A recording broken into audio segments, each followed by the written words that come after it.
one I bought, we bought at a Repticon show. Yeah, Repticon. It's like Comic-Con. Always brings his little buddy with them.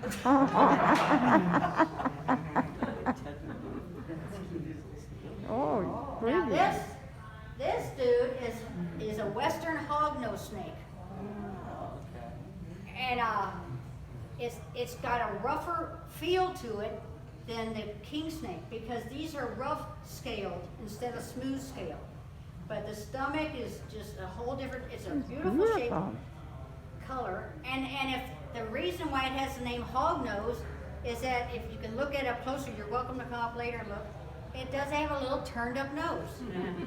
Now hognose snakes are super docile. There's an eastern, western, and dusky. And when we lived in Missouri growing up, whenever we find a hognose snake, all you had to do is sort of tease it a little bit. I mean, just kind of poke at it. You didn't have to be mean to it. Because these guys, hognose snakes, they'll only do it once because after a while they get wise to you. They know what you're trying to do. But they put on an Oscar-winning performance. Because snakes realize that when a predator comes, either they fight or flee or they're going to get eaten, okay? So when these guys are confronted, when a hognose snake is confronted by a potential predator, they try to act like every venomous snake in the book. They will rattle their tail against leaves. I mean, a lot of snakes do that, even non-rattlesnakes. The racers rattle their tails against leaves to sound like a rattlesnake. So they will try to sound like a rattlesnake. They will puff out their neck like a cobra. They will hiss, which sounds ominous. Then they will open their mouth and they will strike at you. But the thing is, they never close their mouth. They just kind of hit you. They kind of go through the motions like, take that, and you go, really? There's nothing there to take. And they start, then they do a thing that another defensive mechanism was when they let out a musk, which is a stinky odor. So they're stinking up the place, they're hissing, they're hooting up, they're striking, they're rattling their tail, and if none of that is getting you to leave and, you know, hightail it and run off, then they go, okay, time for plan B. Now it's time to play dead. So what they do is they can actually break blood vessels in their mouth to make their mouth bleed. Because that looks like they're dying. Then they turn over and they go through these death throes and all of a sudden they're just lying there with their mouth bleeding, their tongue hanging out like. But the thing is, if you turn them back over, they go, no, I have to die on my back. They turn back over. So in other words, they're all bluff. They said if they have their mouth open, you can stick your finger in and they'll pull away. They never bite. They never bite. The eastern hognose snake, I liked them, but I didn't like their diet because they only ate toads and frogs, and I happen to have a soft spot for toads and frogs, so I go, no, I can't have one of you because I don't want to feed those animals to you. This is a western hognose, and so they eat mice. So Hunkster here eats mice very easily, so she's a real good eater. So she eats mice really well. But as you notice, see the little tongue coming out? See, a lot of people think like, oh, they're gonna zap me with it. The tongue is nothing more than a way of smelling. They have two little nostrils here, but that's not for smelling, that's just for breathing. So every time that tongue goes out,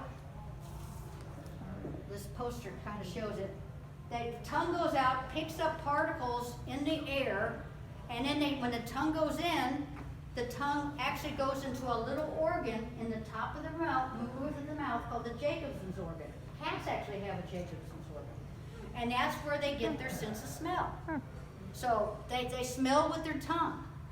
Now, a lot of times people say, well, one reason why I don't like snakes is, well, they're slimy. This is not slimy. Snakes don't have any sweat glands. There's no way they can be slimy. All they can be as wet as if they go in a puddle.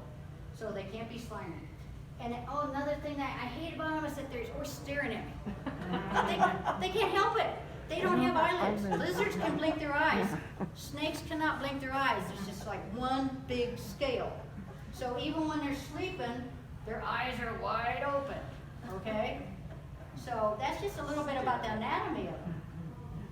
But this is a really nice, I mean, sweet, docile snake. Wouldn't hurt anybody, just a real sweetheart. Now these next two snakes, one of these you'll recognize. It's actually like on my shirt here.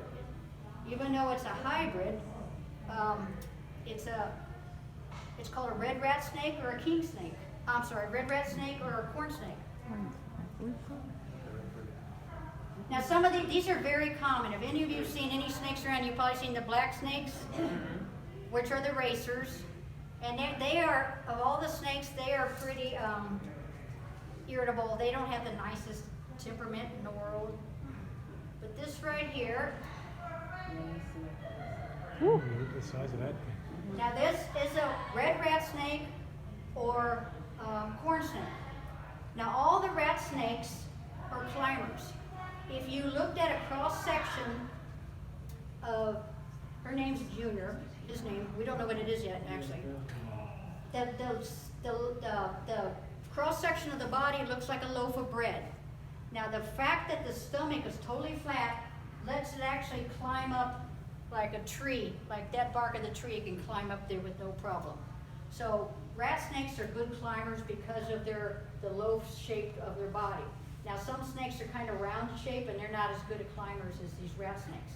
Now as the name implies, rat snakes, they do eat rats, small mice, moles, any of those rodents out there.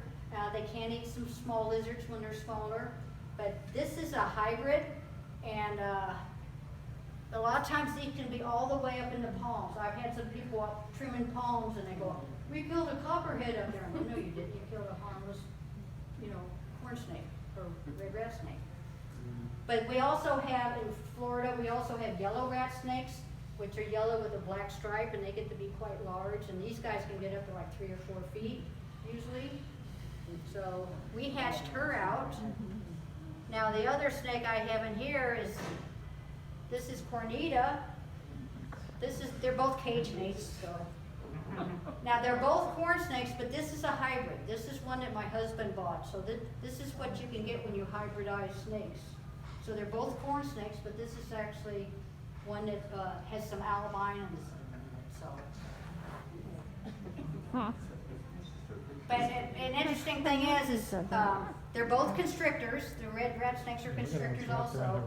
But when we feed them, we actually have to separate them because sometimes they can get quite grabby and